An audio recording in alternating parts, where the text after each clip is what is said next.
Hello नमस्कार साथियों, मैं मनीष यादव एक बार फिर हूँ आपके सामने एक नया वीडियो लेकर। और आज की इस वीडियो में हम लोग चर्चा करने वाले हैं यूपी डीएलएड तृतीय सेमेस्टर जो आपका हिंदी का पेपर हुआ है उसका पेपर सोल्यूशन लेके। पेपर आपका बहुत अच्छा आया था, बहुत आसान और सरल था।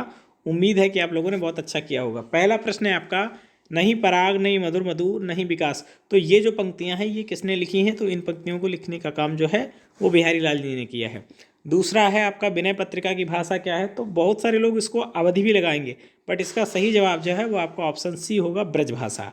यहाँ बांस वॉस नहीं है, यहाँ आपका बांस शब्द पूछा गया था, तो बांस आपका देशज शब्द होता है। मुंशी प्रेमचंद की वह रचना जो अधूरी रह गई, तो ये आपकी मंगलसूत्र हो जाएगी। पूर्व एवं उत्तर की दिशा का कोना जो होता है उसको ईशान कहते हैं। तो 5 ऑप्शन में से आपके कितने विकल्प सही हैं? 5 ऑप्शन में कितने आपके ऑप्शन सही हैं, जरा कमेंट बॉक्स में हमें बताइएगा। फिर इसके बाद है महादेवी वर्मा की 4 कृतियों के नाम। तो उम्मीद है कि आप लोगों ने लिख लिया होगा। निर्जा, दीपशिखा, संगीत, यामा। आसक्त और उन्नति का विलोम शब्द पूछा था, कितना आसान क्वेश्चन है। 1 नंबर में अनासक्त और आपका अवनति। वाक्य के भेद पूछे गए थे, है ना। तो सरल वाक्य, संयुक्त वाक्य और मिश्रित वाक्य, इनके विषय में अगर आपने लिखा होगा तो अच्छी बात है, लेकिन 1 नंबर का प्रश्न है। अगर आपने इतना भी लिखा होगा तो ठीक है, लेकिन अर्थ के आधार पर शब्दों के भेद और क्या पूछा गया था, उसके नाम भी लिखने। तो उसमें 8 भेद और उनके नाम भी आपने लिखे होंगे। मानक हिंदी का मूल आधार कौन सी भाषा है? तो खड़ी बोली है। तो यहाँ तक तो प्रश्न इतने आसान थे कि पेपर आप पास लायक तो आराम से कर ही लेते। पूरा पेपर अगर आप करेंगे तो ये मान के चलिए आपके कम से कम 20 से 22 नंबर आराम से आ सकते हैं। तकदीर खुलना मुहावरे का अर्थ क्या है? भाग का उदय होना या फिर सौभाग्य प्राप्त करना। अगला है जीवन जीवनी तथा आत्मकथा में उदाहरण के साथ आपको इसमें लिखना था।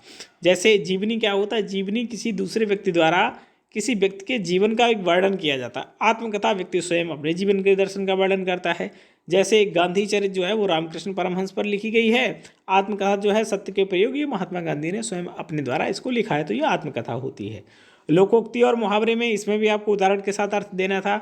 लोकोक्ति पूर्ण वाक्य होती है जो जीवन का अनुभव या फिर शिक्षा देती है, जबकि मुहावरा क्या होता है? इसका सामान्य अर्थ से भिन्न होता है। लोकोक्ति जैसे जैसी करनी वैसी भरनी, लेकिन मुहावरा क्या है कि आंखों का तारा, मतलब बहुत प्रिय।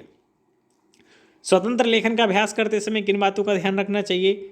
विषय जो हो वो हमारा स्पष्ट हो, भाषा उसकी सरल हो, विचारों में मौलिकता हो, अनुच्छेद और उनका जो क्रम है वो संतुलित बना रहे।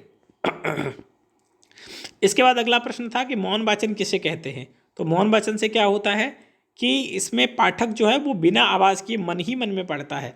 विशेषताओं की बात करें तो इससे समय की बचत होती है, एकाग्रता आपकी बढ़ती है, समझने की क्षमता का विकास होता है और स्वाध्याय की आदत भी बनती है।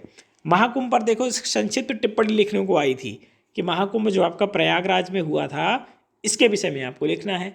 बहुत आसानी के साथ आपने अच्छा 2 नंबर के लिए लिखा होगा। हिंदी भाषा में मूल्यांकन की प्रक्रिया को क्या स्पष्ट करना है, यह भी आपने लिख लिया होगा। विराम चिन्हों का प्रयोग करते हुए विराम चिन्हों के नाम और उनके बारे में लिखना था कि विराम महत्व क्या है इसका। विराम चिन्ह भाषा की स्पष्टता, सुंदरता और उसका जो सही अर्थ होता है उसको प्रदान करते हैं। तो उम्मीद है कि आपने इसको किया होगा। साथ के साथ जो विद्यार्थी अगले सेमेस्टर की तैयारी हमारे साथ जुड़कर करना चाहते हैं, हार्ड कॉपी नोट्स अपने घर मंगवाना चाहते हैं, तो इस नंबर पर व्हाट्सएप मैसेज करके हमसे संपर्क कर सकते हैं। जो विद्यार्थी इंस्टाग्राम से के साथ जुड़ना चाहते हैं तो इंस्टाग्राम आईडी हमने दे रखी है, यदि आप जुड़ना चाहते हैं तो आप यहाँ से फॉलो करके हमारे साथ जुड़ सकते हैं।